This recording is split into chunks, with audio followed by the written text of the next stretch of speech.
ہمارے زمانے میں لوگوں نے اپنی ذاتی شہرت کے لیے اور اپنے چھوٹے اور بونے قدوں کو اونچا کرنے کے لیے خطرناک دھندا یہ کیا ہے کہ انہوں نے صحابہ اور اہل بیت کی زندگیوں کو معاذ اللہ مشکوک کرنا چاہا۔ یاد رکھنا، امت کے علماء نے محنت کی تھی، جد و جہد کی تھی، کوشش کی تھی، اور خاص کاوشوں کے ساتھ امت کے دلوں میں صحابہ اور اہل بیت کی محبتوں کو بٹھایا تھا۔ ہم اپنے بچپن میں جب کسی صحابی کا قول سنتے تھے نا کہ یہ حضرت عبداللہ ابن مسعود نے فرمایا، تو ہم ذرا کان لگا کے سنتے تھے کہ اتنے بڑے آدمی کی بات ہے، یہ حضرت عبداللہ ابن عمر کا فرمان ہے، تو ہم سمجھتے تھے یہ تو کئی راہیں کھولے گا، یہ بہت ساری حکمتوں کا مجموعہ ہوگا۔ جب کہا جاتا تھا نا کہ یہ فرمان تو جناب سیدنا انس بن مالک کا ہے، تو ہم دل کے سارے دروازے کھول کے روح کی تختیوں پر اسے لکھنا چاہتے تھے، اور پھر اگر کوئی کہتا تھا کہ بات مولا علی کی ہے، اگر کوئی کہتا تھا کہ ارشاد عثمان غنی کا ہے، اگر کوئی کہتا تھا یہ تذکرے حضرت فاروق اعظم کے ہیں، اگر کوئی کہتا تھا کہ میں آج تمہیں جناب صدیق کی بات نہ سناؤں، آپ یقین کرنا ایسے تھا جیسے دل اس نے اپنی دھڑکن کو بھی بادب کر لیا ہے، ایسے لگتا تھا کہ سانسوں کا شور بھی نہیں آنا چاہیے، اس لیے کہ بات تو حسن حسین کی ہونے لگی ہے، امامین کریمین کی ہونے لگی ہے، حسنین شہزادوں کی طبیعتیں رک جاتی تھیں۔ پھر دھندے ہوئے، پھر لوگوں نے اپنی ذاتی چھوٹے اور بونے قدوں کو اونچا کرنے کے لیے عظیم ہستیوں کی بات کی۔ کن کی بات کرنے لگے ہو؟ تمہیں شرم نہیں آئی؟ حضور کی بارگاہوں میں بیٹھنے والوں کی بات کرتے ہو؟ ظالموں، صحابہ وہ صحابہ ہیں جن کی ہر صبح عید ہوتی تھی، خدا کا قرب حاصل تھا، نبی کی دید ہوتی تھی۔ میں پتہ ہے کن کی بات کرتے ہو، ان کی باتوں کو دیکھو نا۔ آج کبھی کوئی شخص آ کے ملے نا، فلاں بزرگ کے پاس رہتا ہے، تو لوگ اس کی خوشامد کرتے ہیں، یار ذرا نمبر تو دینا، یار تھوڑا رابطہ تو کرانا، یار ذرا کوئی سلسلہ بن جائے گا۔ وہ آج کسی بزرگ کے خدام کی اتنی قدر ہے، لوگ آنکھوں پر بٹھاتے ہیں، تو جو صحبت رسول میں بیٹھتے رہے، جو دروازہ رسول پر بیٹھتے رہے، جو کاشانہ نور پر بیٹھتے رہے، جو حضور کے خیموں کے لیے تلواریں لے کر باہر محافظ بن کے کھڑے رہے، اس لیے لوگوں کی ان باتوں میں نہ آنا، خبردار۔ وہ تمہیں کئی چیزیں کھول کے بھی دکھائیں تو انہیں کہنا ہمیں تو کسی نے کہا ہے کہ محبوب کی گلی کے جانور کا بھی قدر کرنا ہے، یہ تو صحابی رسول ہے، یہ تو حضور کے غلام ہیں۔ خبردار، یہ دھندے تمہیں مشکوک کرنے کے لیے، تمہارے دلوں سے وہ روشنی، وہ رعنائی، وہ روحانیت کھینچنے کے لیے ہے۔ میں قربان ان رستوں پر جن رستوں سے سیدہ عائشہ صدیقہ گزرا کرتی تھی، ہماری مائیں قربان ان رستوں پر جہاں سے ام المومنین حضرت ام سلمہ گزرتی تھی۔ میری بیٹی، میری بیٹیاں نچھاور ان راہوں پر جن راہوں سے ایک دفعہ سیدہ فاطمہ نے قدم مبارک رکھا ہے۔ اور یارو آپ دیکھو تو صحیح بات کن کی ہے، اب دیکھو تو صحیح عنوان کن کا ہے۔ میرے رسول پاک علیہ السلام کے کبھی لفظوں کا درد پتہ چل جائے نا کیا ہے۔ حضور نے فرمایا، او میرے صحابہ کے بارے میں اللہ سے ڈرنا، میرے ہیں، ان کے بارے میں اللہ سے ڈرنا، میرے بعد انہیں اپنی زبانوں کا نشانہ نہ بنانا، ڈرنا اللہ سے میرے صحابہ کے بارے۔ لوگ ڈرتے نہیں، شرم، خوف خدا، شرم نبی، یہ بھی نہیں وہ بھی نہیں، اور اتنی بڑی بات کرتے ہیں۔ جن ہستیوں کا نام لیتے وقت گردن جھکانی چاہیے تھی ان پر کھل کھل کے بات. یہ بے باکی نہیں، یہ بے حیائی ہے. تم نے کس چیز کا نام کیا رکھ لیا ہے؟ تو یاد رکھنا ان کا اکرام کرنا. ان کے بارے میں تو رب کہتا سیماہم فی وجوہہم من اثر السجود. تم کبھی ان کے چہرے دیکھو تمہیں سجدوں کا نور نظر آئے.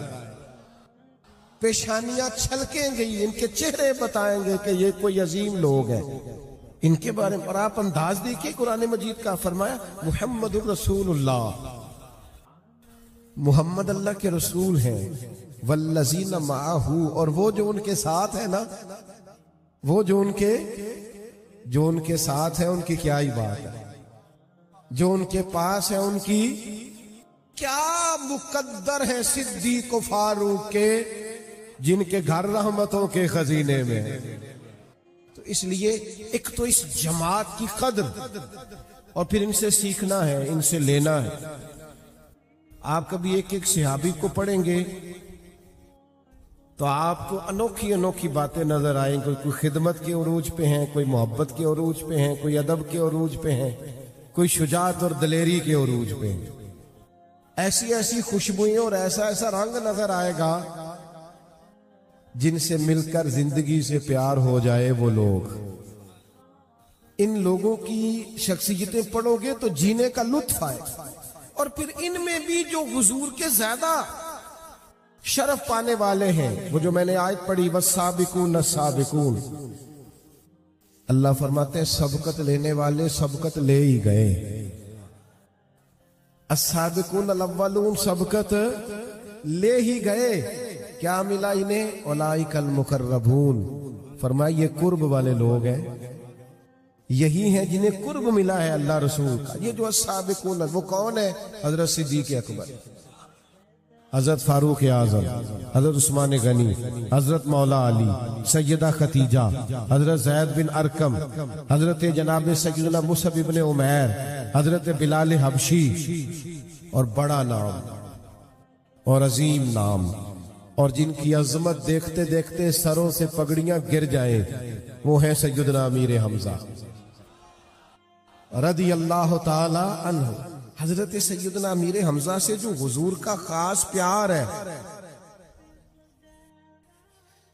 کچھ لوگ ایسے ہوتے ہیں جو پاس ہونا تو ویسے ہی طبیعت ٹھنڈی رہتی ہے، ویسے ہی دل لگا رہتا ہے. کچھ لوگوں کو پاس پا کے بندہ بے فکر سا نہیں ہو جاتا. بس تو آ گیا، اب خیر ہے، تو بیٹھ میں سونے جا رہا ہوں. تو آ گیا ہے نا، تیرے آنے سے کچھ طبیعت ڈھارس ہو گئی ہے، تسلی ہو گئی. کچھ لوگ نا جو دل کے بڑے قریب نہیں ہوتے، بلا مثال و بلا تشبیہ سمجھانے کے لیے، سیدنا امیر حمزہ رسول کریم کے قلب اطہر کے بڑے قریب، بڑے حضور کے چچا بھی ہیں اور رضائی بھائی بھی ہیں.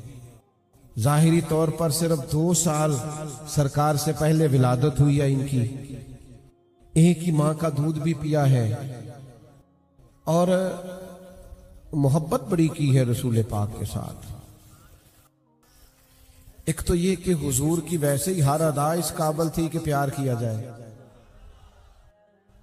وہ کیا کسی شاعر نے کہا تھا کہ تیری حیات پاک کا ہر لمحہ پیغمبر لگے. ہر وقت نبی ہے حضور اللہ، تیری حیات پاک کا ہر لمحہ پیغمبر لگے.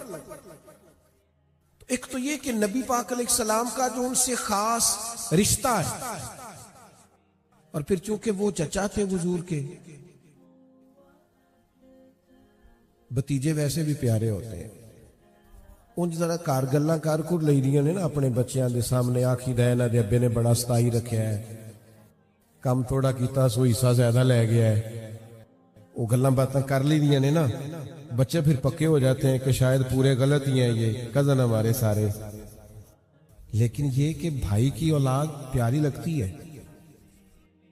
ہاں ان کو جوان آتا جاتا دیکھ کے بندے کا دل راضی ہوتا ہے. وہ ابا جی کبھی چھوٹا بھائی پریشان ہو جائے نا تو ابا جی اپنے بچوں کا دل رکھنے کے لیے کہتے ہیں ساڑھے کو نہیں روز پیسے دین ہوں ان ساڑھے بھی بچے نے. آندا مینوں پھر 5 لاکھ دیو، ایویں 2 کو دیاں گا ساڑے کو۔ اچھا دل کر رہے انہیں 5 منگیا تو 10 دئیے، لیکن وہ اب اپنے بچوں کے سامنے خود ہی کوتاہیاں بیان کی ہیں، کمیاں بیان کی ہیں، بچے پکے ہو گئے، لیکن لگتے ہیں بھائی پیارے، لگتے ہیں بھتیجے بھی پیارے لگتے ہیں، قریبی رشتے کبھی بھی ان کی غلطیوں سمیت بھی طبیعتوں پہ پیارے۔ حضرت امیر حمزہ ایک تو خوبصورت بڑے تھے، پیشانی بڑی خوبصورت تھی، قد نہ بہت اونچا تھا نہ بہت لمبا تھا، جسم بھی دبلا پتلا تھا، اور اس سے بڑھ کر یہ کہ بہادر بڑے تھے، شکار کھیلنے کا شوق رکھتے تھے، تیر اندازی کا شوق۔ آپ ناراض تو نہیں ہو جائیں گے ایک بات کر لوں؟ چلے نہیں کرتے، آپ سب نے ہاں نہیں کی، قاری صاحب سے پیار ہے تو کوئی کر لیں ایک بات، چلے آپ کی اجازت سے کرنے لگا ہوں۔ آج کل نا کاکروچ دیکھ کے چیخے مارنا یہ مالدار ہونے کی علامت ہے۔ چھپکلی دیکھ لی بچے نے چیخے مار رہا ہے، کیوں جی؟ کہتے برگر فیملی ہے۔ خدا کے بندو، جو قوم چھپکلی سے ڈرتی ہے اور کاکروچ سے ڈرتی ہے یہ مضبوط ہوگی، یہ میدان میں نکلے۔ میری طرف دیکھیں جی، جو قومیں چھوٹی چھوٹی چیزوں سے ڈرتی پھرتی ہیں، وہ جی کاکروچ، او خدا کے بندو ان کو طاقتور ہونا سکھاؤ۔ اور پھر کیا ہوتا ہے، وہ بچے اعصابی طور پر کمزور ہیں، چھوٹی چھوٹی باتوں سے ڈر جاتے ہیں، سہم جاتے ہیں، کسی میدان میں کھڑے نہیں ہو پاتے۔ سیدنا امیر حمزہ کی یاد میں بیٹھے ہو، سنو، حضرت امیر حمزہ تیر انداز تھے، نیزہ بازی کرتے تھے، حضرت امیر حمزہ گھوڑ سواری کرتے تھے۔ ایک کو ذرا کم رکھیں جی اس کی۔ سیدنا امیر حمزہ رضی اللہ تعالیٰ عنہ، وہ ان کا مزاج یہ تھا کہ وہ شکار کھیلنے جاتے تھے۔ آپ کی طبیعت توانا ہونا چاہیے، آپ کے اندر اعصابی مضبوطی ہونی چاہیے، لیکن کمزوری سکھائی ہے ہم نے۔ اتنی سہولتیں دے دی ہیں بچوں کو، اتنی سہولتیں دے دی ہیں کہ وہ کمزور سے کمزور تر، وہ 2 منٹ دھوپ میں کھڑے ہی نہیں رہ سکتے۔ اس لیے لوگ بھی ان کی کمزوریوں سے آگاہ ہو جاتے ہیں اور بڑی جلدی کسی بھی مقام پر لوگ بلیک میل کر لیتے ہیں، انہیں طاقتور بنائے۔ حضرت امیر حمزہ شکار کھیل کے آ رہے تھے، لونڈی نے بتایا کہ آج جناب محمد رسول اللہ صلی اللہ تعالی علیہ وسلم گزر رہے تھے، ابو جہل نے تکلیف دی ہے، مارا ہے۔ تو حضور کے چچا ہے نا، فوری طور پہ ڈنڈا اٹھایا، سیدھا جا کے نا، مختلف روایات میں مختلف الفاظ ہیں، جا کر کے نا ڈنڈا مارا ابو جہل کے سر میں، اور اتنے کچھ جوش سے مارا کہ وہاں سارے بیٹھے تھے۔ جرت کرنا بندے کا کام ہے، مدد تو اللہ کرتا ہے۔ اکیلے گئے ان کے بیچ اور اس زور سے ڈنڈا مارا کہ جرت نہ ہوئی کسی کو بات کرنے۔ ڈنڈا مارا اور کہا، تم کیا سمجھتے ہو وہ اکیلے ہیں؟ آج کے بعد میں نے بھی وہی دین قبول کر لیا ہے جو محمد رسول اللہ کا دین ہے صلی اللہ تعالی علیہ۔ بس اعلان کر دیا، بس کہہ دیا، بس ہو گئے، گفتگو ہو گئی، بات ہو گئی، اعلان کر آئے۔ فرماتے ہیں میں گھر آیا رات کو تو میں سوچنے لگا، یار تو سردار ہے قبیلے کا، اور آج تو بڑی بات ہی کر آیا ہے، اور بڑا ہی تو نے آج دعویٰ کر دیا ہے، اور تو نے کسی سے مشورہ بھی نہیں کیا۔ کہتے ہیں رات ساری پیچ و تاب میں گزری، صبح میں حضور کی بارگاہ میں گیا۔ کہہ لینے دے مجھے، کچھ لوگوں کے لیے رب نے بندوبست فرمایا ہوتا ہے، ان کے دل موڑے ہوتے ہیں، سارا کچھ پہلے سے تیار ہوتا۔ حضرت امیر حمزہ کہتے ہیں حضور کی بارگاہ میں حاضر ہو کر کے میں نے جیسے ہی اسلام کے بارے میں سوالات کیے کہ مجھے کچھ بتائیے، فرماتے ہیں کریم بتاتے جاتے تھے اور میرا دل دین کی طرف مائل ہوتا جاتا۔ بس حضرت امیر حمزہ مسلمان ہو گئے، اللہ تبارک و تعالیٰ نے شعر عطا کیا اسلام کو۔ جس دن حضرت عمر آئے نا کلمہ پڑھنے کے لیے، تو آپ نے سن رکھا ہے جناب عمر تو گھر سے تلوار لے کے نکلے تھے، تو حضرت عمر جب آ رہے تھے نا تو حضور دار ارقم میں تھے، تو حضرت امیر حمزہ کو کسی نے بتایا عمر آ رہے ہیں، گلے میں تلوار ہے۔ تو جناب عمر کی بہادری بھی بڑی معروف تھی. زمانہ جانتا تھا کہ فیصلوں کے اٹل ہیں، مزاج کے پختہ ہیں، اعصاب کے طاقتور. کسی نے کہا جناب عمر آ رہے ہیں، تو حضرت امیر حمزہ فرمانے لگے آ رہے ہیں تو پھر کیا ہوا، آنے دینا. کہا ان کے ہاتھ میں تلوار ہے، تو فرمایا پھر کیا ہوا، اگر وہ عمر ہے تو میں حمزہ ہوں، آنے دینا ذرا. حضرت سیدنا عمر آئے، لیکن وہ تو رانگی اور تھا، انہوں نے تو آتے ہی کلمہ پڑھ لیا اور وہ تو بات ہی اور ہو گئی. پھر اس دن حضرت عمر نے کہا کہ یا رسول اللہ، اللہ کی عبادت کریں اور ہم کسی سے چھپ کے کریں. تو حضور نے تو رات کو دعا مانگی تھی نا، اے اللہ اسلام کو قوت دے، عمر کو کلمہ پڑھا کے. چھپ کے کریں تو کریم فرمانے لگے عمر بتائیے نا کیا کرنا ہے. کہ یا رسول اللہ 2 جماعتیں بنیں گی، 2 لائنیں بنیں گی، ہم حرم مکہ میں جائیں گے اور اعلانیہ جائیں گے. کیسے جائیں گے؟ فرمایا ایک لائن کے آگے آگے تلوار لے کے عمر ہوں گے اور دوسری کے آگے امیر حمزہ ہوں گے. اور پھر انداز انوکھا تھا، فرمایا جس میں جرت ہو ہمیں روک کے دکھائے. آئے میدان میں نکلے، لیکن جناب عمر کا قد کاٹ اور روب، اور ادھر سے حضرت امیر حمزہ بس نعرے گونجتے رہے، اذانیں ہوتی رہیں، نمازیں ہوتی رہیں، جو بھی رنگ تھا اس وقت اذان کا، بات کہنے وہ تذکرے ہوتے رہے. لیکن ان دونوں کی شجاعت تھی کہ کسی کو قریب آنے کی جرت. حضور کے صحابہ اور اہل بیت کا جو قرآن مجید بیان فرمایا ہے، وہ یہ بیان فرمایا ہے کہ ارشاد فرمایا رضی اللہ عنہم ورضوا عنہ. فرمایا ان کی شان یہ ہے کہ اللہ ان سے راضی ہے اور یہ اللہ سے راضی ہے. بڑی قابل توجہ بات ہے. فرمایا اللہ بھی ان سے راضی ہے اور یہ بھی اپنے اللہ سے راضی ہیں. ذالک الفوز العظیم، یہ بہت بڑی کامیابی ہے. یہ لوگ اپنے رب سے راضی ہیں. یہ جو پریشانی ہے نا، یہ جو دکھ ہے، یہ ذہنی ٹینشن ہے، کس چیز کا نام ہے بھلا؟ ذہنی پریشانی، ذہنی دباؤ، ٹینشن، یہ اس چیز کا نام ہے کہ اللہ کی مرضی کچھ اور ہے اور ہمارا ارادہ کچھ اور ہے. یہ دکھ ہے. اور سکھ کیا ہے کہ جو رب کی مرضی ہے وہی میری مرضی ہے. جو لوگ مقام تسلیم و رضا پہ فائز ہو جاتے ہیں، اللہ کی مرضی کے مطابق ڈھل جاتے اور اپنے رب کریم کے فیصلوں کو قبول کرنے لگتے ہیں، وہ لوگ مطمئن رہنے لگتے ہیں. امام غزالی رحمۃ اللہ علیہ فرماتے ہیں، یہ جو قرآن مجید فرماتا ہے نا کہ اللہ تعالیٰ صحابہ سے راضی ہے اور صحابہ بھی اللہ سے راضی ہیں، فرماتے ہیں یہ جو نقطہ ہے نا کہ وہ بھی اللہ سے راضی ہیں، یہ بڑا قابل غور ہے. فرماتے ہیں اللہ تو بڑا کریم ہے، وہ تو راضی ہو ہی جاتا ہے، بندہ نہیں راضی ہوتا. بندے کے دل میں روز ایک نئی خواہش پیدا ہوتی ہے، ایک نیا مطالبہ کرتا ہے، ایک چیز ملتی ہے پھر ایک اور طلب اس کے اندر پیدا ہوتی ہے. انسانی خواہشات کا پیالہ کبھی بھرتا نہیں ہے. یہ راضی نہیں ہوتا، مطمئن نہیں ہوتا، اطمینان نہیں اسے حاصل ہوتا. فرمایا بندے کا راضی ہونا یہ مشکل کام ہے. اللہ تو کریم ہے، کرم کر دیتا ہے، راضی ہو جاتا ہے. لیکن اگر بندہ بھی راضی ہو،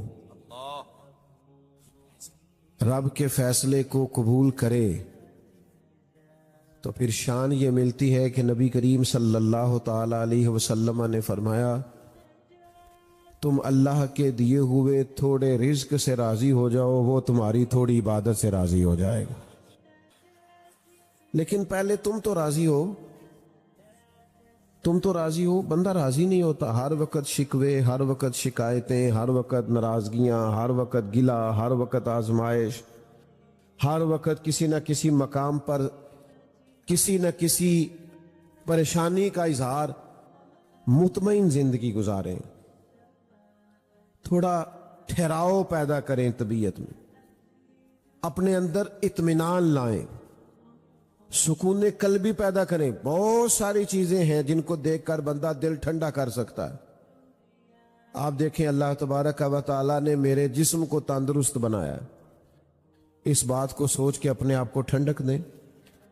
آپ محسوس کریں کہ اللہ تعالیٰ نے مجھے اولاد کی دولت عطا کی، اس نعمت کو یاد کریں، ٹھنڈک پیدا کریں۔ یہ دیکھیں مجھے کسی کے سامنے ہاتھ نہیں پھیلانا پڑتا، ٹھنڈک پیدا کریں۔